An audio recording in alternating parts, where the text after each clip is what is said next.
الحمد لله رب العالمين نحمده ونستعينه ونؤمن به ونتوكل عليه ونعوذ بالله من شرور أنفسنا ومن سيئات أعمالنا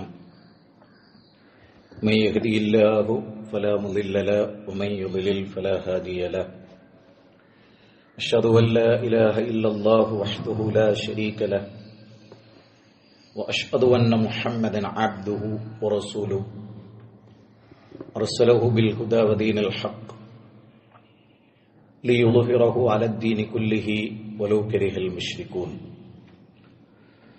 اللهم صل على محمد وعلى آل محمد كما صليت على إبراهيم وعلى آل إبراهيم إنك حميد مجيد اللهم بارك على محمد وعلى آل محمد كما باركت على إبراهيم وعلى آل إبراهيم إنك حميد مجيد أما بعد فإن خير الحديث كتاب الله وخير السنن سنن محمد صلى الله عليه وسلم وشر الأمور محدثاتها وكل محدثة بدعة وكل بدعة ضلالة وكل ضلالة في النار اتقوا الله عباد الله أوصيكم وإياي أولا بتقوى الله أعوذ بالله من الشيطان الرجيم بسم الله الرحمن الرحيم يا أيها الناس اتقوا ربكم الذي خلقكم من نفس واحدة وخلق منها زوجها وبث منهما رجالا كثيرا ونساء واتقوا الله الذي تساءلون به والأرحام إن الله كان عليكم رقيبا يا أيها الذين آمنوا اتقوا الله حق تقاته ولا تموتن إلا وأنتم مسلمون ആദരണീയരായ സഹോദരന്മാരെ, അല്ലാഹുവിനെ സൂക്ഷിച്ച് ജീവിക്കാൻ സ്വന്തത്തോടെന്ന പോലെ നിങ്ങൾ ഓരോരുത്തരോടും വസിയത്ത് ചെയ്യുന്നു, ഉപദേശിക്കുന്നു. ചിന്തിക്കുകയാണെങ്കിൽ കടുത്ത പരീക്ഷണത്തിലൂടെ ലോകം മുഴുവൻ കടന്നു പോകുന്നുണ്ട്. പരീക്ഷണങ്ങൾക്കിടയിൽ നാം കോവിഡിനോട് ചേർത്ത് പറയുമ്പോൾ അതല്ലാത്ത ഒട്ടേറെ പരീക്ഷണങ്ങൾ മനുഷ്യനെ സംബന്ധിച്ചിടത്തോളം ഉണ്ട്. അല്ലാഹുവിലേക്ക് ഖേദിച്ചു മടങ്ങാനും കൂടുതൽ പടച്ചവനിലേക്ക് അടുക്കാനുമുള്ള ഒരു വലിയ സന്ദർഭമായിരുന്നു ഈ കാലഘട്ടം. പക്ഷേ അതിൽ എത്ര ആളുകൾ വിജയിച്ചിട്ടുണ്ട് എന്നത് സ്വയം ഒന്ന് വിലയിരുത്തുമ്പോൾ നാം കൂടുതൽ പടച്ചവനെ ഉൾക്കൊള്ളുകയായിരുന്നുവോ, അതല്ല അല്ലാഹുവിൽ നിന്ന് അകന്നു പോവുകയായിരുന്നുവോ, ജീവിതത്തിനൊക്കെ ഒരു മരവിപ്പും പ്രത്യേകിച്ച് ലക്ഷ്യങ്ങളൊന്നുമില്ലാത്ത ഒരു മാനസികാവസ്ഥയും ഒക്കെ നമുക്ക് ഉണ്ടായിട്ടുണ്ടോ എന്ന് നമ്മൾ പരിശോധിക്കേണ്ടതുണ്ട്. ഒരാളും കൂട്ടിനില്ലാത്ത, സഹായങ്ങളില്ലാത്ത, ആരുടെയും റെക്കമെൻഡേഷൻ പരിഗണിക്കപ്പെടാത്ത, ദണ്ഡം അഥവാ പ്രായശ്ചിത്തം മേടിക്കപ്പെടാത്ത ഒരു ലോകത്തെ ഒറ്റക്ക് നിന്ന് അഭിമുഖീകരിക്കേണ്ടവരാണ് നമ്മളൊക്കെ. ആ നിലയിൽ നല്ലൊരു സാഹചര്യമായിരുന്നു ഇത് എന്ന്, അതായത് എന്തിനേയും നെഗറ്റീവായി കാണാതെ, ഇപ്പൊ നമുക്കറിയാലോ ഈ കോവിഡ് കാലഘട്ടത്തിന്റെ ഒരു പ്രത്യേകത എന്താണ്? നെഗറ്റീവിന് പോസിറ്റീവിന്റെ സ്ഥാനം വന്നൊരു കാലഘട്ടമാണിത്. ഒരു കോവിഡിന്റെ റിസൾട്ട് വന്ന് നെഗറ്റീവാന്ന് പറഞ്ഞാൽ അത് പോസിറ്റീവിന്റെ സന്തോഷം നൽകുന്ന ഒരു സംഭവമാണ്. അപ്പൊ നെഗറ്റീവിനെ പോസിറ്റീവായി കണ്ട ഒരു കാലം എന്ന് വേണമെങ്കിൽ നമുക്ക് പറയാം. കോവിഡ് ടെസ്റ്റ് വന്ന് പോസിറ്റീവാന്ന് പറഞ്ഞാൽ ബേജാറാണ്, നെഗറ്റീവാന്ന് പറഞ്ഞാൽ സന്തോഷമാണ്. ഇപ്പൊ പോസിറ്റീവായി ചിന്തിക്കുന്ന ഒരു അവസ്ഥ എന്നത് വേറൊരു സംഭവമാണല്ലോ. ഈ ഒരു കാലയളവ് കൂടുതൽ പഠിക്കാനും മനസ്സിലാക്കുവാനും ആശയതലങ്ങളിൽ സംവദിക്കുവാനും ഒക്കെ നമുക്ക് സാധിച്ചിട്ടുണ്ട്. അള്ളാഹു ഒരു പരീക്ഷണം തരുമ്പോൾ അള്ളാഹുവിലേക്ക് ഖേദിച്ചു മടങ്ങുക എന്നതാണ് അതിന്റെ ലക്ഷ്യം. പടച്ചവനിലേക്ക് ഖേദിച്ചു മടങ്ങുക. കൂടുതൽ അള്ളാഹുവിലേക്ക് മടങ്ങുക. അപ്പൊ നമ്മളൊക്കെ ആലോചിച്ചാൽ നമ്മളിപ്പോ ഒരു യാത്ര പോവുകയാണ്. ഒരു യാത്ര പോയി 2 ദിവസം അവിടെ നിൽക്കുമ്പോൾ നമ്മുടെ മനസ്സിൽ നിറഞ്ഞു നിൽക്കുക നമ്മുടെ വീടാണ്, നമ്മുടെ മക്കള്, നമ്മുടെ ഭാര്യ, നമ്മുടെ മാതാപിതാക്കള്, അവരെന്തായി എന്ന കാര്യമാണ്. അതുപോലെ തന്നെ നമ്മളിപ്പോ ഇന്നലെ ഇന്നൊക്കെ നന്മണ്ട രാവിലെ ചെല്ലുമ്പോൾ ആളുകൾക്കറിയാം എല്ലാം കാലിയാണ്, കടകളൊക്കെ അടഞ്ഞു കിടക്കുകയാണ്, അല്ലേ? വലിയ വലിയ സ്ഥാപനങ്ങളൊക്കെ പൂട്ടിക്കിടക്കുകയാണ്. അപ്പൊ ഇങ്ങനെയൊക്കെ ഉണ്ടാകുമ്പോൾ നമ്മൾ ഇതിനെക്കുറിച്ചൊക്കെ ഇങ്ങനെ ചിന്തിക്കുന്നുണ്ട്. വീടിനെ കുറിച്ച് ചിന്തിക്കുന്നുണ്ട്, ജോലിയെക്കുറിച്ച് ചിന്തിക്കുന്നുണ്ട്, നമ്മുടെ മക്കളുടെ ഭാവി എന്താകും നമ്മൾ ചിന്തിക്കുന്നുണ്ട്, അവരുടെ പഠിപ്പിനെ കുറിച്ച് നമ്മൾ ചിന്തിക്കുന്നുണ്ട്. അതൊക്കെ ആവശ്യമാണ്, അതെല്ലാം അള്ളാഹു പഠിപ്പിച്ച കാര്യവുമാണ്. പക്ഷെ അതിലുപരി ഇവിടെ ഈ നടന്നുകൊണ്ടിരിക്കുന്ന പല കാര്യങ്ങളും ബ്ലോക്കാകുന്നുണ്ട്. പക്ഷെ പ്രഭാതം, പ്രദോഷം, രാവ്, പകല് അത് ഭംഗിയായി നടന്നു പോകുന്നുണ്ട്. സൂര്യൻ ഉദിക്കുന്നുണ്ട് കൃത്യസമയത്ത്. നമ്മൾ ആലോചിക്കേണ്ട, ഈ പ്രപഞ്ചം നിലനിൽക്കുന്നുണ്ട്. സെക്കൻഡിൽ 30 കിലോമീറ്റർ വേഗതയിൽ ഈ ഭൂമി സഞ്ചരിച്ചു കൊണ്ടിരിക്കുന്നുണ്ട്. സെക്കൻഡിൽ 250 കിലോമീറ്റർ വേഗതയിൽ സൂര്യൻ സഞ്ചരിക്കുന്നുണ്ട്. സൂര്യൻ അസ്തമിക്കുകയും ഉദിക്കുകയും ചെയ്യുന്നുണ്ട്. അതിന്റെ എല്ലാം പിന്നിൽ പടച്ച തമ്പുരാനാണ് എന്ന് നമുക്കൊക്കെ അറിയാം. പക്ഷെ ആ അള്ളാഹുവിനെ കുറിച്ച് ഇതുമായി ബന്ധപ്പെടുത്തി നമ്മൾ എത്ര ചിന്തിച്ചിട്ടുണ്ട്, എത്ര ആലോചിച്ചിട്ടുണ്ട്? ഇപ്പൊ നമ്മളോട് അള്ളാഹു പറഞ്ഞു, നിങ്ങൾ ഭൂമിയിൽ സഞ്ചരിച്ചോളൂ, വിശാലമായ ഉപജീവനം തേടിക്കോളൂ, ഏത് ഭൂമുഖത്തും നിങ്ങൾക്ക് പോകാം. ഹുവല്ലദീ ജഅല ലക്കുമുൽ അർള ദലൂല ഫംശൂ ഫീ മനാകിബിഹാ വഖുലൂ മിൻ റിസ്ഖി വഇലൈഹി നുശൂർ. സൂറത്ത് മുൽക്കിലെ 15-ാമത്തെ വചനമാണ്. അവനാകുന്നു നിങ്ങൾക്ക് വേണ്ടി ഭൂമിയെ വിധേയമാക്കി തന്നവൻ. വലിയൊരു പ്രയോഗമാണ്. സോഷ്യൽ മീഡിയയിലൊക്കെ ഇങ്ങനെ ശ്രദ്ധിച്ചാൽ കാണാം, ഖുറാനിന്റെ ഭൂമി പരന്നതാണ്, ഖുറാനിലെ ഭൂമി പരന്നതാണ് എന്ന് പറയുന്നു. ഖുറാനിൽ ഒരൊറ്റ സ്ഥലത്തും ഭൂമി പരന്നതാണ് എന്ന് പറയുന്നില്ല. അതാണ് ഏറ്റവും കൗതുകകരമായ കാര്യം. ഖുറാനിലെ ഒറ്റ വാചകവും, നിങ്ങൾ ഖുറാനിലെ 114 അധ്യായം പരിശോധിച്ചു, ഭൂമി പരന്നതല്ലേ എന്ന് പറയുന്ന, ഭൂമി പരന്നതാണ് എന്ന് പ്രസ്താവിക്കുന്ന, ഭൂമിയുടെ ആകൃതി വിവരിക്കുന്ന ഒരൊറ്റ പരാമർശവും ഖുറാനിൽ പരന്നതല്ലേ എന്ന നിലയിൽ വന്നിട്ടില്ല. അത് കൗതുകകരമാണ്, അതൊരു കളവാണ്. വിശുദ്ധ ഖുർആൻ ഭൂമിയുടെ ആകൃതി വിവരിക്കുന്നതിനേക്കാളും മനുഷ്യന് ഭൂമിയെ എങ്ങനെ ഒരുക്കി തന്നു എന്നതിനെ കുറിച്ച് ചിന്തിക്കാനാണ് പറഞ്ഞത്. അത് അത്ഭുതകരമായ ഒരു കാര്യമാണ്. മനുഷ്യന് ഈ ഭൂമി എങ്ങനെയാണ് മനസ്സിലാക്കാൻ കഴിയുന്നത്, ഈ ഭൂമിയെ എങ്ങനെയാണ് അവൻ ഉൾക്കൊള്ളുന്നത്? ഇപ്പൊ നമ്മളാരും ഒരു ഉരുണ്ട പന്തിന്റെ മുകളിൽ വീട് കെട്ടാറില്ല, ഉണ്ടോ? ഒരു പന്തിന്റെ മുകളിൽ ആരെങ്കിലും ഫുട്ബോൾ ഗ്രൗണ്ട് ഉണ്ടാക്കലുണ്ടോ? ഉണ്ടോ? ഒരു പന്തിന്റെ മുകളിൽ ആരെങ്കിലും വേറെ ഏതെങ്കിലും ഓട്ട മത്സരത്തിലുള്ള ഗ്രൗണ്ട് ഉണ്ടാക്കലുണ്ടോ? ഇല്ല. അങ്ങനെയൊക്കെ സാധിക്കുന്ന ഈ ഭൂമിയിൽ അതിന്റെ അർത്ഥം എന്താ? ഭൂമി പരന്നതാണ് അല്ല. പിന്നെയോ ഉരുണ്ട ഭൂമി. അതാ ഇവിടുത്തെ ഈ പദപ്രയോഗം തന്നെ നിങ്ങൾ ചിന്തിക്കും. സൂറത്ത് മുൽക്കിൽ ഈ പദപ്രയോഗത്തെ ഒന്ന് ചിന്തിച്ചു നോക്കിയേ. ഹുവല്ലദീ ജഅല ലക്കുമുൽ അർള ദലൂല, അവനാകുന്നു നിങ്ങൾക്ക് വേണ്ടി ഭൂമിയെ വിധേയമാക്കി തന്നവൻ. എന്താ അങ്ങനെ പറയാൻ കാരണം? ഭൂമിയുടെ സൃഷ്ടിപ്പിന്റെ ആകൃതി അനുസരിച്ച് മനുഷ്യന് ഈ പറഞ്ഞ കാര്യങ്ങളൊന്നും നടക്കാൻ പാടില്ല. മനസ്സിലായില്ലേ? പിന്നെ ഭൂമി പരന്നതാന്ന് ഖുർആൻ പറഞ്ഞാൽ അതിന്റെ അർത്ഥം ഭൂമി പരന്നതാണെങ്കിൽ നമ്മൾ ഇങ്ങനെ നടന്നു വന്നാൽ അതിനൊരു അറ്റം ഉണ്ടാവും. പക്ഷെ നമ്മൾ എത്ര നടന്നാലും ഭൂമിക്ക് അറ്റം കാണൂല. അതെന്തുകൊണ്ടാ? ഭൂമി ഉരുണ്ടതായതുകൊണ്ടാണ്. അതാണ് ഇതിന്റെ ഏറ്റവും കൗതുകകരമായ കാര്യം. അതായത് ഒരു സയൻസ് വിദ്യാർത്ഥിയെ ഇരുത്തിയിട്ട് ഭൂമിയുടെ ഗോളാകൃതിയോ ഭൂമിയുടെ അവസ്ഥയോ വിവരിക്കലല്ല ഖുർആന്റെ ഉദ്ദേശം. നിങ്ങൾക്ക് ഭൂമിയെ എങ്ങനെ ബോധ്യപ്പെടുന്നു? ഇപ്പൊ ഭൂമി തൊട്ടില്ല എന്ന് പറഞ്ഞു ഖുർആൻ, വിരിപ്പാണെന്ന് പറഞ്ഞു ഖുർആൻ. ഒരു വിരിപ്പ് വിരിച്ചിട്ട് അതിൽ നിങ്ങളിപ്പോ ഒരു ടൂർ പോയ ഒരു സ്ഥലത്ത് ഒരു വിരിപ്പ് വിരിച്ച് അതിൽ ഭക്ഷണമൊക്കെ വെച്ച് നിങ്ങൾ തിന്നുമ്പോൾ നിങ്ങൾക്ക് എങ്ങനെയാ അത് അനുഭവപ്പെടുന്നത്? ഒരു വിരിപ്പ് നിങ്ങൾക്ക് എത്ര ഹൃദ്യമാണ്. അങ്ങനെ ഹൃദ്യമാണ് നിങ്ങൾക്ക് ഈ ഭൂമി. നിങ്ങൾക്ക് പന്തല് കെട്ടാം, അവിടെ മേശയും കസാരയും ഇടാം, അവിടെ ആളുകളെ ഇരുത്താം, അങ്ങനെ ഇരുന്നിട്ട് അവർക്ക് ചോറ് വിളമ്പാം. ഈ ഗോളാകൃതിയുള്ള ഭൂമി ഈ വിധത്തിൽ നിങ്ങൾക്ക് പാകപ്പെടുത്തി തന്നവനെ കുറിച്ച് ചിന്തിക്കൂ എന്നാണ് ഖുർആൻ പറയുന്നത്. ഇവിടെയും അള്ളാഹ് പറയുന്നത് ഇത് നിങ്ങൾക്ക് സെക്കൻഡിൽ 30 കിലോമീറ്റർ വേഗതയിൽ, ഇപ്പൊ നമ്മൾ ഈ പറയുന്നതിനിടയിൽ എത്ര തവണ ഈ ഭൂമി സഞ്ചരിച്ചു കഴിഞ്ഞു? 5 മിനിറ്റ് ഞാൻ സംസാരിച്ചിട്ടുണ്ടെങ്കിൽ 5:30 കൂട്ടിക്കോ, അത്രയും കിലോമീറ്റർ ഭൂമി സഞ്ചരിച്ചു കഴിഞ്ഞു. അപ്പൊ ഇപ്പൊ ഭൂമിയെ വേറൊരു ഗോളത്തിൽ പോയി നോക്കുമ്പോഴുള്ള അവസ്ഥ ഖുർആൻ വിവരിക്കുന്നുണ്ട്. ഞാൻ ആ ഭാഗം അത് പറയുകയല്ല എന്റെ ഉദ്ദേശം, മറിച്ച് അള്ളാഹുവിനെ കുറിച്ച് അഗാധമായി ചിന്തിക്കുന്നില്ല നമ്മൾ പലപ്പോഴും. നമ്മുടെ പല കാര്യവും, നമ്മൾ നമ്മുടെ ബിസിനസിനെ കുറിച്ച് ആലോചിക്കുന്നു, നാളെ എന്താകും എന്നതിനെ കുറിച്ച് ആലോചിക്കുന്നു. നമ്മുടെ പല ഘടകങ്ങളും നമ്മൾ ആലോചിക്കുന്നു. പൂട്ടിക്കിടക്കുന്ന കട തുറന്നാൽ എന്ന് കച്ചവടം നടക്കുമെന്ന് ചിന്തിക്കുന്നു. അതിലുപരിയായി ഒരു വിശ്വാസിയിൽ നിന്ന് അഗാധമായ ഒരു ചിന്ത ആവശ്യപ്പെടുന്നുണ്ട് ഖുർആൻ.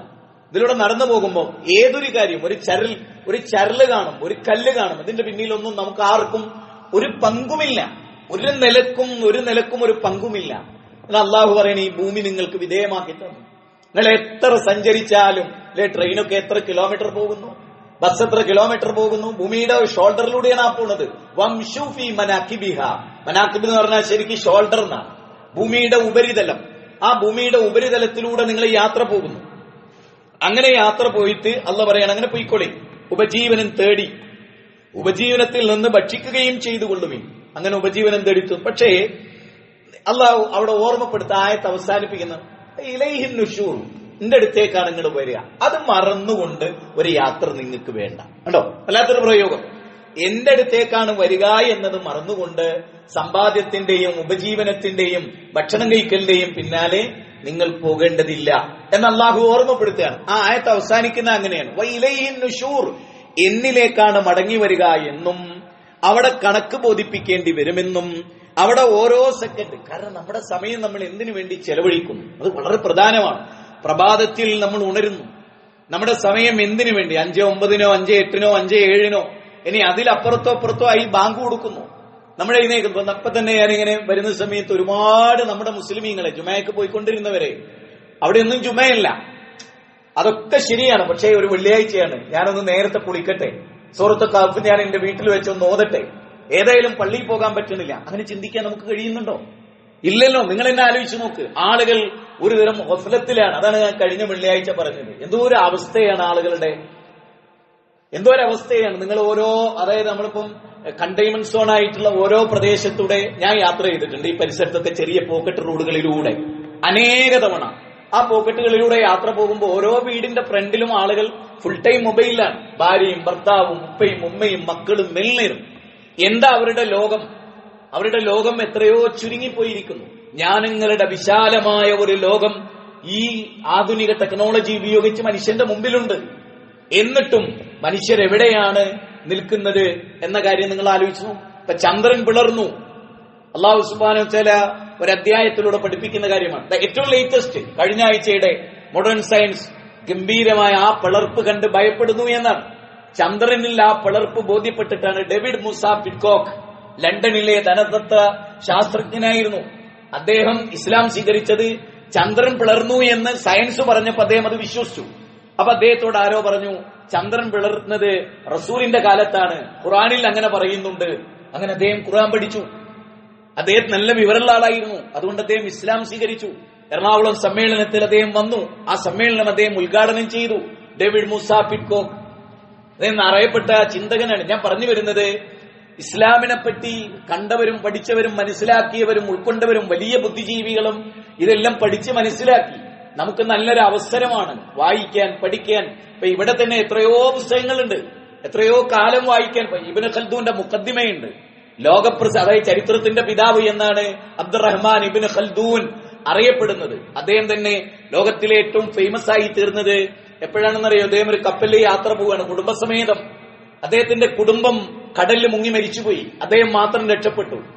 അദ്ദേഹം രക്ഷപ്പെട്ടിട്ടില്ലായിരുന്നെങ്കിൽ മുഖദ്ദിമ എന്ന ഗ്രന്ഥം ഉണ്ടാകുമായിരുന്നില്ല എന്ന്. ഒരു വിഷയം പഠിക്കാൻ 1000 ബുക്ക് കിട്ടണമെങ്കിൽ 1000 ബുക്ക് തേടി നടക്കുമായിരുന്നു എന്നാണ്. ആ ബുക്കുകളിൽ നിന്ന് ഓതന്റിസിറ്റി ഉറപ്പുവരുത്തി അദ്ദേഹം ഗഹനമായി വായിക്കുമായിരുന്നു എന്നാണ്. അസാധ്യമായ പഠനത്തിന്റെ അഭിസന്ന കാനൂനു ഫിത്തിബ്, ലോകപ്രസിദ്ധമായ കൈറോ യൂണിവേഴ്സിറ്റിയിൽ വരെ, ലോകപ്രസിദ്ധ യൂണിവേഴ്സിറ്റികളിൽ അടിസ്ഥാന വൈദ്യശാസ്ത്രത്തിന്റെ ഗ്രന്ഥമായി റഫർ ചെയ്തിരുന്ന കാനൂനു ഫിത്തിബാണ്.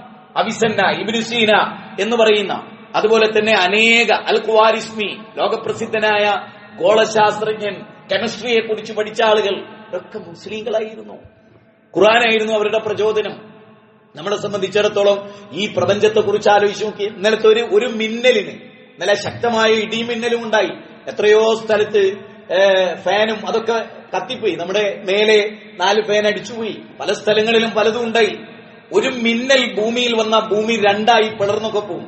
ആ മിന്നലിൽ നിന്ന് വൈദ്യുതി സ്വീകരിച്ചാൽ എത്രയോ നൂറ്റാണ്ടുകൾ ലോകം മുഴുവൻ ഉപയോഗിക്കാനുള്ള വൈദ്യുതി അതിൽ നിന്നുണ്ടാവും.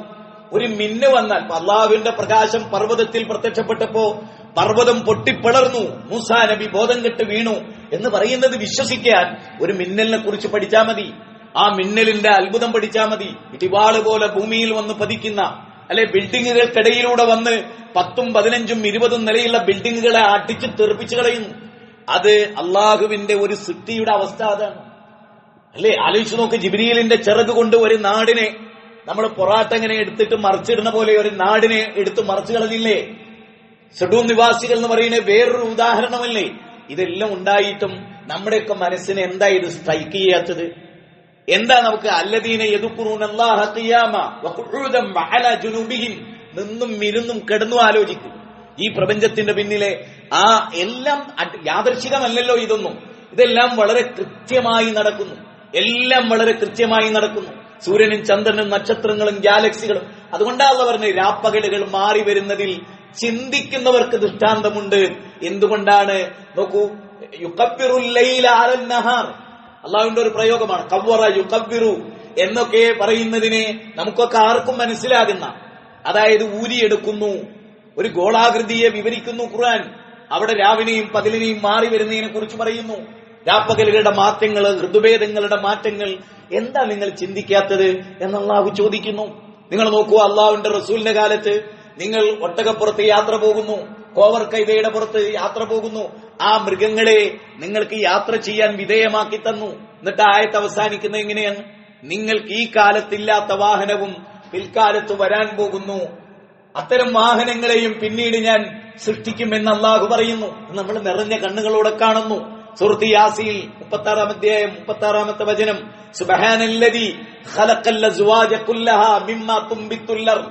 അല്ലാഹു സുബ്ഹാനഹു വ തആല പറയാൻ ഇണകളെ സൃഷ്ടിച്ചു എന്ന് പറഞ്ഞു. എന്നിട്ട് അള്ളാഹു പറഞ്ഞു, നിങ്ങൾക്കറിയാത്ത ഇണകളും, കൊസാറുകൾ, പൾസാറുകൾ, പോസിറ്റീവ്, നെഗറ്റീവ്, ലോകത്തെ ഇണകളായിട്ടാണ് എല്ലാറ്റിനെയും. ആൺകിണറ്, പെൺകിണറ്.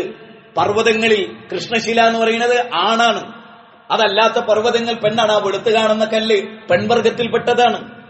എല്ലാറ്റിലും ഇണകളുണ്ട് എന്ന് പറഞ്ഞു. പിന്നെ മനുഷ്യർ പിന്നീട് കണ്ടെത്തിയിട്ടുള്ള ആറ്റമിന്റെ വീണ്ടുമുള്ള അതിന്റെ താഴോട്ട് കടന്നു വരുമ്പോഴും അവിടെയൊക്കെ ഇണകളായി സൃഷ്ടിക്കപ്പെട്ടത് കാണുന്നു. അതെല്ലാം ഖുർആൻ എന്താണോ അന്ന് പറഞ്ഞത് അത് അതുപോലെ പുലരുന്നത് സർവജ്ഞാനിയായ അള്ളാഹുവിൽ നിന്നാണ്. ഇന്ന് ലോകത്ത്, അതായത് ഇപ്പൊ ഈ കോവിഡ് കാലഘട്ടത്തിൽ അമേരിക്കയിൽ ഭയങ്കര ഡിബേറ്റ് കിടന്നു. ഇസ്ലാമും യുക്തിവാദികളും തമ്മിൽ ഡിബേറ്റ് കിടന്നു. സോഷ്യൽ മീഡിയയിൽ കയറി നോക്കിയാൽ കാണാം. എത്രയോ ആളുകൾ ഇസ്ലാം സ്വീകരിച്ചു. ലോകത്ത് പലയിടങ്ങളിലും ഖുർആന്റെ കോപ്പികൾ കത്തിക്കപ്പെട്ടു. ശേഷം ഖുർആൻ പഠിക്കപ്പെട്ടു. അത്തരം ഒരവസ്ഥ കേരളത്തിലൊന്നുമില്ല. കുറെ വായാടികളുടെ ലോകമായി കേരളം മാറുകയാണ്. കുറെ ചവറുകളുടെ, ചപ്പുകളുടെ, ശരിക്കും പറഞ്ഞാൽ ആ ഞെളിയമ്പറമ്പിന്റെ അവസ്ഥയാണ്. ഓരോരുത്തരുടെ ഹൃദയം എല്ലാം കേടുവന്നിരിക്കുന്നു, ചിന്തയില്ലാതെ പോകുന്നു. അള്ളാഹുവിന്റെ ഗ്രന്ഥത്തിലൂടെ വെറുതെ ഒരൊറ്റ കാര്യം ഞാൻ പറയാം. സൂറത്ത് ഫാത്തിറിലെ ഒരായത്ത്, വമിനന്നാസി വദ്ദവാബി വൽ അൻആമി മുഖ്തലിഫുൻ അൽവാനുഹു കദാലിക ഇന്നമാ യഖ്ഷല്ലാഹ മിൻ ഇബാദിഹിൽ ഉലമാ. ഒരൊറ്റ ആയത്ത് മതി മനുഷ്യന് ഇസ്ലാം എന്താന്ന് മനസ്സിലാവും. വമിനന്നാസി വദ്ദവാബി വൽ അൻആമി മുഖ്തലിഫുൻ അൽവാനുഹു, മനുഷ്യർക്കിടയിലുണ്ട് നിറവർണ്ണങ്ങൾ, വ്യത്യസ്ത നിറത്തിലുള്ള മനുഷ്യരുണ്ട്. കാരണം എന്താ? വ്യത്യസ്ത കളിമണ്ണിന്റെ, വ്യത്യസ്ത നിറമുള്ള മണ്ണിനാൽ ഭൂമിയുടെ എല്ലാ ഭാഗത്തു നിന്നുള്ള വിവിധ നിറങ്ങളുള്ള മണ്ണുകൾ എടുത്തിട്ടാണ് ആദം നബി അള്ളാഹ് ഉണ്ടാക്കിയത്. അപ്പോ ആ വ്യത്യസ്ത നിറം മനുഷ്യരുടെ സൃഷ്ടിപ്പിലുണ്ടാകും, സ്വാഭാവികമാണ്, റസൂലുള്ളാഹി പഠിപ്പിച്ച കാര്യമാണ്. ആ അത്ഭുതം എന്നിട്ട് പറഞ്ഞു, ജന്തുക്കളിലെ നിറവർണ്ണങ്ങൾ, സസ്യങ്ങളിലെ വ്യത്യാസങ്ങൾ, രുചിഭേദങ്ങൾ, അതുപോലെ വഴികളിൽ, ഊടുവഴികളിൽ ചുവന്ന വഴി, കറുത്ത വഴി, മഞ്ഞ നിറഞ്ഞ വഴി, ചീടി ഉള്ള വഴികൾ, അങ്ങനെ വിവിധങ്ങളായ മുഖ്തലിഫുൻ അൽവാനുഹു കദാലിക ഇന്നമാ യഖ്ഷല്ലാഹ മിൻ ഇബാദിഹിൽ ഉലമാ. ഈ അത്ഭുതങ്ങളെ കുറിച്ചൊക്കെ പഠിക്കുന്ന ആലിമുകൾ അവർ അള്ളാഹിനെ പേടിക്കും. അതുകൊണ്ടാണ് ലോകപ്രസിദ്ധ ശാസ്ത്രകാരനായ ആൽബർട്ട് ഐൻസ്റ്റീൻ പഠിച്ച് അങ്ങ് കയറി. അദ്ദേഹം പറഞ്ഞു, എനിക്ക് പഠിക്കും തോറും ഇതിന്റെ പിന്നിലെ ഒരു കൃത്യത, ഒരു വ്യക്തത, ആരോ ഒരാൾ ഇതിൽ ഇടപെടുന്നു എന്ന് കൃത്യമായി എന്റെ മനസ്സ് പറയുന്നു. അവനെ ഞാൻ ദൈവമെന്ന് വിളിക്കുന്നു എന്ന് അദ്ദേഹം ലോകത്തോട് വിളിച്ചു പറഞ്ഞത്. അദ്ദേഹത്തിന് കിട്ടിയ ലോകപ്രസിദ്ധ സ്വീകരണങ്ങളിൽ അങ്ങ് ദൈവവിശ്വാസിയാണോ എന്ന് ചോദിച്ചു. എങ്ങനെ ഞാൻ വിശ്വസിക്കാതിരിക്കും? എങ്ങനെ ഈ പ്രപഞ്ചത്തിനൊരു നാഥനുണ്ടെന്ന് ഞാൻ വിശ്വസിക്കാതിരിക്കും? നമ്മുടെ നാട്ടിലെ തുക്കടാച്ചി യുക്തിവാദികൾ, വിവരമില്ലാത്തവർ, അല്ലെ? തൊലിപ്പുറത്ത് മാത്രം ചിന്തിച്ചു പോയവർ, ഉപരിതലത്തിൽ മാത്രം ചിന്തിച്ചവർ, അഗാധമായി ആലോചിക്കാത്തവർ എത്ര പേർ? നോക്കൂ, യൂറോപ്പിന്റെ, അതായത് ബഹ്റൈനിലെ ഉമ്മസബാലി എന്ന് പറയുന്ന സ്ഥലമുണ്ട്. 3.5 കിലോമീറ്റർ കടലിൽ, യൂറോപ്യൻ കടലിൽ. അവിടെ എന്താ ഉള്ളത്? അവിടെ ഒരു കടൽ, ആ കടലിങ്ങനെ ഒഴുകുകയാണ്. ആ കടലിൽ ശുദ്ധമായ ജലം. സാധാരണ ഞാൻ പറയാറുണ്ട്, ഒരു ബക്കറ്റിൽ വെള്ളം എടുത്താൽ അതിന്റെ വലതുഭാഗം ഉപ്പ് ജലവും ഇടതുഭാഗം ശുദ്ധജലവും. അങ്ങനെ ഗംഭീരമായ വെള്ളം, ഉപ്പില്ലാത്ത വെള്ളം. മർജൽ ബഹ്റൈനി യൽതഖിയാൻ ബൈനഹുമാ ബർസഖുൻ ലാ യബഗിയാൻ 25-ാമത്തെ അധ്യായത്തിലുണ്ട്, 55-ാമത്തെ അധ്യായത്തിലുണ്ട്, 19-ാമത്തെ വചനം. മർജൽ ബഹ്റൈനി യൽതഖിയാൻ ബൈനഹുമാ ബർസഖുൻ ലാ യബഗിയാൻ. ഓഷ്യോളജി, എത്രയെത്ര ശാസ്ത്രശാഖകൾ അല്ലേ? ആസ്ട്രോണമി, ലോകത്തിന്റെ ഗോളഘടനകൾ എല്ലാം അല്ലാഹു പറഞ്ഞു. വകുല്ലും ഫീ ഫലഖി യസ്ബഹൂൻ. ഒരു ഗോളവും ഒരു ഗോളത്തെ ഓവർടേക്ക് ചെയ്ത് കയറുന്നില്ല എന്ന് പറഞ്ഞു. അതുകൊണ്ട് തന്നെ ആകാശത്ത് പ്രശ്നമില്ലെന്നും ഖുർആൻ പറഞ്ഞു. എത്ര അത്ഭുതാകരമാണ്! 1400 വർഷങ്ങൾക്ക് മുമ്പാ പറയുന്നത്. അതിന്റെ ഓർബിറ്റലുകളിൽ, അതിന്റെ പദമേഖലകളിൽ ഒരു സ്വിമ്മിംഗ് മോഷൻ, അതായത് നീന്തുന്നതുപോലെ, നമ്മൾ നീന്തുന്നത് എങ്ങനെയാണോ ആ നീന്തുന്നതുപോലെ ഗോളങ്ങൾ നീന്തി തുടിക്കുന്നു. ഒരു വലിയ ഗോളവും ഒരു ചെറിയ ഗോളത്തെ അടിച്ച് തൂഫാനാക്കുന്നില്ല. ഞാൻ വലിയ ആളാണ്, ഇങ്ങോട്ട് മാറിക്ക് എന്ന് പറയുന്നില്ല. ചെറിയ ഗോളം മുന്നിലാണെങ്കിൽ വലിയ ഗോളം പിന്നിൽ തന്നെ. ഒന്നൊന്നിനെയും ഓവർടേക്ക് ചെയ്തു പോകുന്നില്ല. അതുകൊണ്ട് ആക്സിഡന്റുകളില്ല. കരയിലും കടലിലും മനുഷ്യൻ ഇടപെടാം, അവിടെയൊക്കെ കുഴപ്പമുണ്ട്. ഇടപെടാത്തടത്ത് കുഴപ്പമില്ലെന്നും അള്ളാഹു സൂറത്ത് റൂമിലൂടെ 41 സംസാരിച്ചു. അള്ളാഹുവിന്റെ ഖുർആൻ അത്ഭുതാവഹമാണ്. ലൗ അൻസൽനാ ഹാദൽ ഖുർആന അലാ ജബലിൻ ലറഅയ്തഹു ഖാശിയൻ മുതസദ്ദിഅൻ മിൻ ഖശിയത്തില്ലാ വതിൽകൽ അംസാലു നദ്രിബുഹാ ലിന്നാസ്. ഖുർആൻ 59-ാം അധ്യായം 21-ാമത്തെ വചനമാണ്. ഈ ഖുർആൻ ഒരു പർവ്വതത്തിന്റെ മുകളിലായിരുന്നു. അതാണ് ഈ കഴിഞ്ഞ ആഴ്ച പറഞ്ഞ്. എന്താ നമ്മൾ ചിന്തിക്കാത്തത്? ഇടക്കിടക്ക് ഓർമ്മപ്പെടുത്തലുകൾ ഇല്ലാത്ത ഒരു സൊസൈറ്റിക്ക് മനസ്സും അടുത്തു പോകും. സുമഖസത്ത് ഖുലൂബുഹും, അവരുടെ ഹൃദയങ്ങൾ കടുത്തു പോകും. അതുകൊണ്ട് ഒന്ന് സ്ഥിരമായിട്ട് മാഷാഅല്ലാഹ് 25 കൊല്ലത്തിന്റെ മഹാത്യാഗം കൊണ്ട് ഒരു മഹാതേജസ്വിയായ പണ്ഡിതൻ, ശരിക്കും അമാനമൂലി വാണിയമ്പലത്ത്, ഇന്നും നിങ്ങൾക്ക് പോയേക്കണം. വാണിയമ്പലത്ത് ഇങ്ങനെ പണ്ട് ഇവിടെ എവിടെയോ അങ്ങനെ ഒരു എനിക്ക് ഓർമ്മയുണ്ട്, മുകളിലോട്ട് കയറാൻ ഒരു കയറ് കെട്ടിയിട്ട്, ആ കയറിന്റെ അടിഭാഗം ഇങ്ങനെ കെട്ടിയിട്ട് ആ കയറ് പിടിച്ചിട്ടായിരുന്നു 2ാം നിലയിലേക്ക് അമാനമൂലയിൽ കയറിപ്പോയിരുന്നത്. എന്നിട്ട് അമാനമൂലി നിലത്തിരുന്നിട്ട്, ഒരു പലന്റെ മുകളിൽ ഇരുന്നിട്ട്, ആ റൂം നിറയെ ഗ്രന്ഥങ്ങളായിരുന്നു, തഫ്സീറുകളായിരുന്നു. അതിന്റെ നടുവിലിരുന്ന് മഹാത്യാഗം അനുഭവിച്ച് 25 കൊല്ലം കൊണ്ട് എഴുതി നമ്മുടെ കൈകളിലേക്ക് സമർപ്പിച്ചാണ് അമാനുവലയുടെ 8 വോളിയം പരിഭാഷകളും. ഒന്ന് വായിച്ചു നോക്ക്, അത്ഭുതമാണ്. ആ അമാനുവലയുടെ പരിഭാഷയിൽ നിന്ന് യാ അയ്യുഹല്ലദീന ആമനു എന്ന് എവിടെയൊക്കെ പറഞ്ഞിട്ടുണ്ടോ അത് വെച്ചിട്ടൊരു ബുക്ക് ക്രോഡീകരിച്ചിട്ടുണ്ട്, കേരള നദൂത്തുൽ മുജാഹിദീൻ. അതെങ്കിലും ഒന്ന് വായിക്കുക, ഒന്ന് മനസ്സിൽ തട്ടി. യാ അയ്യുഹല്ലദീന ആമനു എന്ന് ഖുർആനിൽ എവിടെയൊക്കെ പറഞ്ഞിട്ടുണ്ട്. മാത്രമല്ല യാ അയ്യുഹന്നാസ് എവിടെയൊക്കെ പറഞ്ഞിട്ടുണ്ട്. അത് രണ്ടും അമാനുവലയുടെ ഗ്രന്ഥത്തിൽ നിന്ന് സെപ്പറേറ്റ് എടുത്ത് നമ്മുടെ പണ്ഡിതന്മാരിരുന്ന് 2 പുസ്തകങ്ങൾ എഴുതിയിട്ടുണ്ട്. ഒന്ന് വായിച്ചു നോക്കും. വായന എന്നത് മനുഷ്യനെ വളർത്തുന്ന വലിയൊരു സംഭവമാണ്. കിട്ടുന്ന സമയം, അതായത് ജീവിതത്തിൽ 24 മണിക്കൂർ. ഈ ഗ്രന്ഥങ്ങളൊക്കെ അവരെഴുതിയത് ഈ കാലഗണനയിലല്ലേ? നമ്മൾ ആലോചിച്ച് നോക്ക്. ഹദീസ് ഗ്രന്ഥങ്ങളുമായി ബന്ധപ്പെട്ട് പിന്നെ 200 ഗ്രന്ഥങ്ങളൊക്കെ എഴുതിയ അക്കാലഘട്ടത്തിലും അത്ര ഗ്രന്ഥം എഴുതണേ എത്ര ഗ്രന്ഥം വായിച്ചിട്ടുണ്ടാവണം? ഒരു ഗ്രന്ഥം നിങ്ങൾക്ക് നോക്കിയാൽ റെഫറൻസ് കാണാം, അത്ര പുസ്തകത്തിൽ നിന്നാണ് എന്ന് കാണാം. ഏതൊരു കൊച്ചു പുസ്തകം പോലും എഴുതുന്നത് നമ്മുടെ എഴുത്തുകാര്. അപ്പൊ 200 ഗ്രന്ഥം എഴുതണേ എത്ര ഗ്രന്ഥം അവർ കണ്ടു കാണണം? ഇബ്നു ഖൽദൂൻ ഒന്ന് വായിച്ച പുസ്തകത്തിന് എണ്ണി കണക്കാക്കാൻ പറ്റില്ല. ഒരു വലിയ നേതാവ്, ലോകപ്രസിദ്ധനായ ഒരു പണ്ഡിതൻ മരിച്ചപ്പോ അദ്ദേഹത്തിന്റെ വീട്ടിൽ ചെന്നിട്ട് അദ്ദേഹത്തിന്റെ ശിഷ്യൻ പറഞ്ഞത്, ഈ വീടും ഈ ഗ്രന്ഥാലയവും എനിക്ക് വിൽക്കുന്നോ എന്ന് ചോദിച്ച് കച്ചവടം പറഞ്ഞ് 2 മാസം കൊണ്ട് അതിന്റെ പൈസ അടച്ചിട്ട് അദ്ദേഹം ആ വീട് ഉപയോഗിച്ച് ചരിത്രത്തിൽ രേഖപ്പെടുത്തുന്നു. എന്തായിരുന്നു അവരുടെ പ്രത്യേകത? എത്രത്തോളം അവർ വായിച്ചിരുന്നു? ഒരു പുരുഷായുസ് മുഴുവൻ തീരാത്ത വായന ഇവിടെയുണ്ട്. സോഷ്യൽ മീഡിയയിൽ മാത്രം കളിച്ചതൊന്നും കിട്ടൂല. കണ്ണും കൽബും കേടുന്നു. പിന്നെ സോഷ്യൽ മീഡിയയിൽ നമ്മൾ തോണ്ടുമ്പോൾ കാണാൻ പറ്റുന്നതും കാണാൻ പറ്റാത്തതും ഉണ്ടാവും. തോണ്ടലും നിർവാഹമില്ല, തോണ്ടിയേ പറ്റൂ, അങ്ങനെയുള്ളവരുണ്ട്. പക്ഷെ അവരെ ഞാൻ കുറ്റപ്പെടുത്തുന്നില്ല. പക്ഷേ നമ്മുടെ കണ്ണുകൾ എവിടെ ഉടക്കി നിൽക്കുന്നു? നമ്മുടെ കൽബ് എവിടെ ഉടക്കി നിൽക്കുന്നു? നമ്മുടെ മനസ്സെവിടെ ഉടക്കി നിൽക്കുന്നു? നമ്മുടെ മനസ്സിൽ വക്കാറത്ത് നഷ്ടപ്പെട്ടു പോയിട്ടുണ്ട്. മാലക്കുല്ലാ തർജൂന ലില്ലാഹി വക്കാറ. അവരെന്താ റബ്ബിനൊരു വക്കാറത്ത് കാണാത്തത്? ആ വക്കാറത്ത് നമുക്ക് നഷ്ടപ്പെട്ടു പോയിട്ടുണ്ട്. നൂഹ് നബി ആ ജനതയെ കണ്ട് ചോദിച്ചു, 950 വർഷം ദൈവത്തെ എടുത്തിട്ട് മടുത്തില്ല മനുഷ്യന്. ചോദിച്ചു, മാലക്കുല്ലാ തർജൂന ലില്ലാഹി വക്കാറ, നിങ്ങൾ അള്ളാഹുവിനൊരു വക്കാറത്ത് കാണാത്തത്, പടച്ചവനൊരു വക്കാറത്ത് കാണാത്തത്? ഓരോ അത്ഭുതങ്ങൾ കാണുമ്പോഴും അത്ഭുതാവഹമല്ലേ, അത്ഭുതാവഹമല്ലേ? ഈ പ്രപഞ്ചത്തെ സംവിധാനിച്ചു നോക്കൂ നിങ്ങൾ. ഏറ്റവും ചുരുങ്ങിയ നിങ്ങൾ നോക്ക്, എവിടെയെങ്കിലും ഒരു ആതിരപ്പള്ളി വെള്ളച്ചാട്ടം കാണുന്ന ഒരു മനുഷ്യന്റെ മനസ്സിലേക്ക് എന്തെല്ലാം കടന്നു വരേണ്ടതുണ്ട്. ഒരു ഊട്ടിയിലെ എവിടെയെങ്കിലും പോയി ഒരു പച്ചപ്പ് കാണുമ്പോൾ പോലും റബ്ബന മാ ഖലഖ്ത ഹാദാ ബാതില, പടച്ചോനെ ഈ പുഷ്പത്തിന്റെ എതളുകൾ എത്ര മനോഹരമായി നീ സൃഷ്ടിച്ചിരുന്നു. റബ്ബന മാ ഖലഖ്ത ഹാദാ ബാതില, പടച്ചോനെ ഇതൊന്നും നീ വെറുതെ സൃഷ്ടിച്ചതല്ല, ഇതിനൊക്കെ നിനക്കൊരു കൃത്യമായ ലക്ഷ്യമുണ്ട്. അതുകൊണ്ട് നാദാ ഫക്കിന അദാബന്നാർ, നരകത്തുനിന്ന് രക്ഷപ്പെടുത്തണേ. പടച്ചോനെ ഇതൊക്കെ എത്ര വ്യവസ്ഥാപിതമായി സൃഷ്ടിച്ച നീ പരലോകമുണ്ടെന്ന് നിന്റെ ഗ്രന്ഥത്തിൽ പറയുന്നു. സമീന വഅതഅന, ഞങ്ങൾ കേട്ടിരിക്കുന്നു, ഞങ്ങൾ അനുസരിച്ചിരിക്കുന്നു, ഞങ്ങളിത് അനുസരണമുള്ളവരായിരിക്കുന്നു, ഞങ്ങൾ നിന്നിലേക്ക് ഖേദിച്ചു മടങ്ങിയിരിക്കുന്നു. വാന അവ്വലിൽ മുസ്ലിമീൻ, ഞാൻ ഈ നാട്ടിലെ ഒന്നാമത്തെ മുസ്ലിമാണ് എന്ന് പറയുന്നിടത്തേക്ക് എന്തുകൊണ്ടാണ് നമ്മൾ ഉയരാത്തത് എന്ന് നമ്മൾ ഗൗരവമായി ആലോചിക്കണം. എവിടെയൊക്കെയോ മങ്ങലുകൾ ഏറ്റിരിക്കുന്നു എന്നത് നല്ല ബോധ്യമുണ്ട് നമുക്ക്. എവിടെയൊക്കെയോ പാളിപ്പോകുന്നു. ഈ പരീക്ഷണങ്ങളൊക്കെ ഉണ്ടാകുമ്പോഴും ഈ പരീക്ഷണത്തിൽ ഒരു വക്കാറത്ത് ഉൾക്കൊണ്ടുകൊണ്ട് പടച്ചോനിലേക്ക് കിട്ടിയ സമയം പഠിക്കാൻ. ഇപ്പൊ നമുക്കറിയാം, വദുക്കുർന മാ യുത്ലാ ഫീ ബുയൂതികുന്ന മിൻ ആയാത്തില്ലാഹി വൽ ഹിക്മ, സൂറത്ത് അഹ്സാബിലെ 33 34 വചന. എന്താ അതിൽ പറയുന്ന മാനൂലി? വളരെ മനോഹരമായത്, നിങ്ങളുടെ ഭവനത്തിൽ വെച്ച് പാരായണം ചെയ്യപ്പെടുന്ന, വായിച്ച് കേൾപ്പിക്കപ്പെടുന്ന ഖുർആനും ഹദീസും നിങ്ങൾ ഓർക്കുക.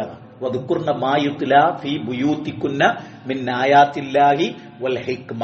ആ ഹിക്മത്തിന് ഇമാം ഷാഫി 9 സ്ഥലത്ത് ഹദീസ് എന്ന് രേഖപ്പെടുത്തിയിരിക്കുന്നു, നബിയുടെ സുന്നത്ത് എന്ന് രേഖപ്പെടുത്തിയിരിക്കുന്നു. വദുക്കുർന മാ യുത്ലാ ഫീ ബുയൂതികുന്ന മിൻ ആയാത്തില്ലാഹി വൽ ഹിക്മ.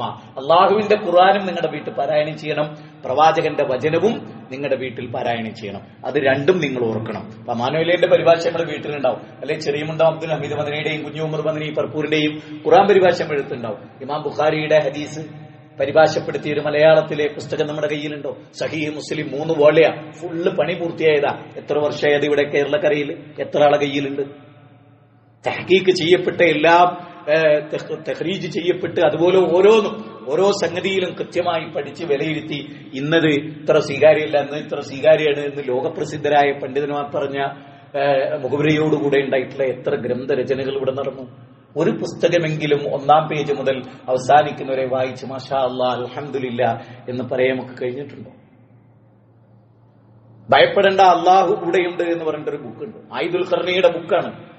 ഒരുപാട് അപാകതകളുള്ള ഒരു എഴുത്തുകാരനാണ്, പക്ഷെ ആ പുസ്തകം മനോഹരമാണ്. എത്രയോ ലൈബ്രറികൾ വായിച്ച ഓരോ പോയിന്റും നമ്മളെ വികാരത്തിന്റെ വിചാരത്തിന്റെ ലോകത്തേക്ക് നയിച്ചു കൊണ്ടുപോകുന്ന പുസ്തകങ്ങളാണ്. എത്രയെത്ര പുസ്തകങ്ങളുണ്ട് നിങ്ങൾ ആലോചിച്ച് നോക്ക്. ഒരു വിശ്വാസി അറിഞ്ഞിരിക്കേണ്ട കാര്യങ്ങൾ പഠിപ്പിക്കുന്ന ഏതെങ്കിലും ഒരു പുസ്തകം എടുത്ത് അത് തീരുന്നവരെ ഞാൻ വായിക്കും, അതിൽ ഞാനൊരു നോട്ട് ചെയ്തും എന്ന് വിചാരിക്കാൻ. സോഷ്യൽ മീഡിയയിൽ എത്ര ക്ലാസ് ക്രമപ്രവൃത്തമായി നടക്കുന്നുണ്ട്. അഫ്ദലുമ പഠിക്കാൻ അവസരമില്ലാത്തവർക്കുള്ള കോഴ്സുകൾ ഇപ്പൊ എത്ര മതസംഘടനകൾ നടത്തുന്നുണ്ട്. ഏതെങ്കിലും ഒരു കോഴ്സിൽ ചേർന്ന് വ്യാഴാഴ്ചയോ വെള്ളിയാഴ്ച ഏതെങ്കിലും ഒരു ദിവസം കിട്ടുന്ന ഒരു ക്ലാസ് ചേർന്ന് എന്തെങ്കിലും ഒരു പുതിയ നോളജ് പഠിച്ചിട്ട് മനസ്സിലാക്കി അതിനനുസരിച്ച് ജീവിക്കാനുള്ള ഒരു വ്യഗ്രത. അതുകൊണ്ട് അള്ളാഹു നമ്മെ അനുഗ്രഹിക്കട്ടെ. നമ്മൾ കൂടുതൽ ചിന്തിക്കും. അൽഹംദുലില്ലാഹി റബ്ബിൽ ആലമീൻ വസ്സലാത്തു വസ്സലാം അലാ റസൂലിഹിൽ അമീൻ വഅലാ ആലിഹി വസ്സഹ്ബിഹി അജ്മഈൻ. അമ്മാ ബഅദ്. ഇത്തഖുല്ലാഹ ഇബാദല്ലാഹ് ഉസീകും വഇയ്യായ സാനിയൻ ബിതഖ്വല്ലാഹ്. ഒരിക്കൽ കൂടി അല്ലാഹുവിനെ സൂക്ഷിച്ച് ജീവിക്കാൻ ഓർമ്മപ്പെടുത്തുക.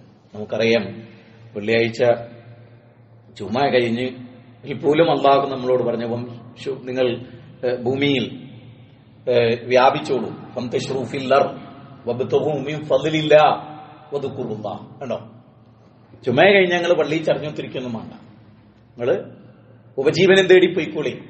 അള്ളാഹു നമ്മളെ പ്രേരിപ്പിക്കുകയാണ്. പള്ളിയിൽ ചടഞ്ഞുകൂടി ഇരുന്നിട്ട് ഒരു ഭക്തരായിട്ട് അല്ലെങ്കിൽ ഈ രുദ്രാക്ഷമാലയൊക്കെ പിടിച്ചിരിക്കണ വൈരി ബാക്കിയുള്ളവര് ദാനം കൊടുത്തിട്ട് അത് തിന്ന് മാത്രം അങ്ങനെ ജീവിച്ചു പോരാൻ അള്ളാഹ് നമ്മളോട് പറഞ്ഞില്ല.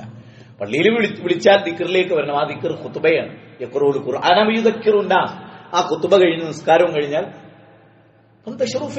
ഭൂമി പോയിക്കോളി, ഉപജീവനം തേടിക്കോളി. പക്ഷെ ആ ഉപജീവനം തേടാൻ പോകുന്നതിനിടയിൽ ഇന്നെ മറന്നുകൊണ്ട അല്ലാത്തൊരു പ്രയോഗാതെ ഇന്നെ മറന്നിട്ടുള്ള ഒരു കച്ചവടവും വേണ്ട, കൃത്രിമത്വം വേണ്ട, വഞ്ചന വേണ്ട, ചതിക്കേണ്ട, ആരുടെ സ്വത്തും അപഹരിക്കേണ്ട. നിങ്ങൾ എന്റെ അടുത്തേക്കാണ് മടങ്ങി വരുന്നത് എന്ന് ഓർമ്മപ്പെടുത്തുകയാണ്. അതുകൊണ്ട് ഫദ്കുറൂനി, അദ്കുറുക്കും വഷ്കുറൂലി വലാ തക്ഫുറൂൻ. സൂറത്ത് ബഖറയിലെ 153 വചനം കണ്ട് ഫദ്കുറൂനി അദ്കുറുക്കും വഷ്കുറൂലി വലാ തക്ഫുറൂൻ 152 വചനം. നിങ്ങൾ അള്ളാഹുവിനെ ധാരാളമായി ഓർക്കും, അള്ളാഹു നിങ്ങളെ ഓർക്കും. കൊച്ചു സംഘത്തിൽ വെച്ച് നിങ്ങൾ അള്ളാഹുവിനെ ഓർത്താൽ വലിയ സംഘത്തിൽ വെച്ച് അള്ളാഹു നിങ്ങളെ ഓർക്കുന്ന. ഒരു ഗ്ലാസ് വെള്ളം കിട്ടിയപ്പോഴാണ് സുമ്മല തുസ്അലുന്ന യൗമൈദിൻ അനിൻ നഈം. ഈ വെള്ളത്തെക്കുറിച്ച് അള്ളാഹ് ചോദിക്കട്ടോ ഉമറേ, ഈ വെള്ളത്തെക്കുറിച്ച് ചോദിക്കുമട്ടോ അബൂബക്കറേ. അപ്പോഴാണ് അവർ രണ്ടുപേരും ചോദിച്ചു, നബിയെ, ഒരു ദാഹിച്ച വെള്ളത്തെ ലഭിച്ചാൽ അതുവരെ അള്ളാഹു ചോദ്യം ചെയ്യുമോ? പിന്നെ ഇല്ലാതെ എന്നല്ലാഹു ചോദ്യം. കാരണം ഇതൊന്നും നമുക്ക് പറ്റുന്നൊരു കാര്യമല്ല. ഒരു ഗ്ലാസ് വെള്ളം എന്നൊന്നും പറയുന്നത് നമ്മുടെ അണ്ടറിലുള്ള ഒരു കാര്യമല്ല. അള്ളാഹു സൃഷ്ടിച്ചു വെച്ചിട്ടുള്ള അനുഗ്രഹമാണ്. അതുകൊണ്ടാണ് ആ വെള്ളത്തെക്കുറിച്ച് നിങ്ങൾ ചിന്തിച്ചിട്ടുണ്ടോ എന്ന് അള്ളാഹു അഗാധമായി ചോദിച്ചു. അതിനുള്ള അവസരം തന്ന് ചിന്തിക്കാനും കണ്ടെത്താനും പഠിക്കാനും പരിശോധിക്കാനും ഒക്കെ അവസ്ഥ തന്നു. എന്നിട്ട് അള്ളാഹുവിലേക്ക് മടങ്ങാൻ നമ്മുടെ ആളുകൾക്കൊക്കെ, നമ്മുടെയൊക്കെ മൊബൈലുകളിലൊക്കെ പല ക്ലാസ്സുകളും വരും. നമുക്ക് ഇഷ്ടപ്പെട്ടവർക്കൊക്കെ നമ്മളത് ഫോർവേഡ് ചെയ്ത് കൊടുക്കുക, അവരും അത് കേൾക്കട്ടെ. എല്ലാവരും ഫോർവേഡ് ചെയ്യുന്നുണ്ട്, മാഷാ അല്ലാഹ്. നമ്മുടെ മദ്രസ ഗ്രൂപ്പിലൊക്കെ വരുന്ന നല്ല നല്ല വാചകങ്ങൾ, നല്ല നല്ല എഴുത്തുകൾ ഒക്കെ ഫോർവേഡ് ചെയ്യുന്ന ഒരുപാട് ആൾ ഈ സദസ്സിൽ ഇരിക്കുന്നുണ്ട്, എനിക്കറിയാം. അതുപോലെ നമ്മൾ എന്തൊരു നല്ലതൊരാളിലേക്ക് ഫോർവേഡ് ചെയ്തോ അതിന്റെ കൂലി കിട്ടുമെന്ന് സൂറത്ത് മാഇദ പറയുന്നു. നിങ്ങൾ എന്തൊന്ന് നന്മയായി നിങ്ങളുടെ ഭാഗത്തുനിന്ന് ഒരു മോട്ടിവേഷനായി ഉണ്ടായോ, അതാര് ചെയ്തോ അത് തത്തുല്യമായ കൂലി നിങ്ങൾക്കും കിട്ടും. അതുകൊണ്ട് നമ്മളൊക്കെ വളരെ കൂലി കുറഞ്ഞവരാണ്. എന്തെങ്കിലുമൊക്കെ നല്ലത് ചെയ്യാനും സമയത്തെ എങ്ങനെയാണ് നമ്മൾ ഉപയോഗിക്കുന്നത് എന്ന് വിലയിരുത്താനും നമുക്ക് സാധിക്കണം. അള്ളാഹു നമ്മെ ഖൈറിലേക്ക് നയിക്കുമാറാകട്ടെ. എല്ലാവിധ തിന്മകളിൽ നിന്നും അള്ളാഹു നമ്മെ കാത്തുരക്ഷിക്കുമാറാകട്ടെ. സത്യത്തിന് വേണ്ടി ജീവിച്ച് മരിക്കുന്ന സജ്ജനങ്ങളിൽ അള്ളാഹു നമ്മെ ഉൾച്ചേർക്കുമാറാകട്ടെ. അമാനുവലയുടെ പരിഭാഷയെങ്കിലും ഡെയിലി രാവിലെ എഴുന്നേറ്റ് ഒരു 3 ആയത്തെങ്കിലും പഠിക്കുമെന്ന് ഉറച്ച് ഏതാനും ഒരു 10 മിനിറ്റ് ഞാൻ അതിന് എന്ത് വില കൊടുത്തും ചെലവഴിക്കും എന്നിടത്തേക്കെങ്കിലും നമ്മൾ എത്തുക. അങ്ങനെ ഒരു ഇസ്തിഖാമത്ത് ആവശ്യത്തിൽ അള്ളാഹു നമുക്ക് നൽകുമാറാകട്ടെ. അള്ളാഹു നമ്മുടെ തെറ്റുകൾ പുറത്തു തരുമാറാകട്ടെ. കടുത്ത പരീക്ഷണത്തിൽ നിന്ന് അള്ളാഹു നമ്മെ കാത്തുരക്ഷിക്കുമാറാകട്ടെ. നീതി നിഷേധത്തിൽ നിന്ന് ഭരണാധികാരികൾക്ക് അള്ളാഹു ഉൾക്കാഴ്ച നൽകുമാറാകട്ടെ. ഭരണകൂടങ്ങൾക്ക് അള്ളാഹു സത്യത്തോട് കൂറുപെടുത്താനുള്ള ഒരു മനസാക്ഷി നൽകുമാറാകട്ടെ. അനീതിക്കെതിരെ ശബ്ദിക്കാൻ അള്ളാഹു നമുക്ക് കരുത്ത് നൽകുമാറാകട്ടെ. നമ്മുടെ കഴിവിൽ നിന്നുകൊണ്ട് നന്മ ചെയ്യാൻ നമുക്ക് അള്ളാഹു പ്രചോദനം നൽകുമാറാകട്ടെ. എല്ലാവിധ തിന്മകളും അള്ളാഹു നമ്മെ കാത്തുരക്ഷിക്കട്ടെ. നമ്മുടെ കുടുംബത്തിന് അള്ളാഹു ഭദ്രത നൽകുമാറാകട്ടെ. കഷ്ടപ്പെടുന്നവർക്ക് അള്ളാഹു ലഘൂകരണം നൽകുമാറാകട്ടെ. രോഗം കൊണ്ട് പൊറുതിമുട്ടുന്നവർക്ക് അള്ളാഹു ശിഫ നൽകുമാറാകട്ടെ. സാമ്പത്തിക പ്രതിസന്ധിയിൽ നിന്ന് അള്ളാഹു അയവ് നൽകുമാറാകട്ടെ. അങ്ങനെ അള്ളാഹു നമ്മെ അനുഗ്രഹിക്കട്ടെ. എല്ലാ തിന്മകളിൽ നിന്നും അള്ളാഹു നമ്മെ കാക്കട്ടെ. അള്ളാഹു മഗ്ഫിർ ലിൽ മുഅ്മിനീന വൽ മുഅ്മിനാത്ത് വൽ മുസ്ലിമീന വൽ മുസ്ലിമാത്ത് അൽ അഹ്യാഇ മിൻഹും വൽ അംവാത്ത്. ربنا هب لنا من ازواجنا وذرياتنا قرة اعين واجعلنا للمتقين اماما. ربنا لا تزغ قلوبنا بعد إذ هديتنا وهب لنا من لدنك رحمة انك انت الوهاب. اللهم يا مقلب القلوب ثبت قلبي على دينك. ربنا آتنا في الدنيا حسنة وفي الآخرة حسنة وقنا عذاب النار. آمين برحمتك يا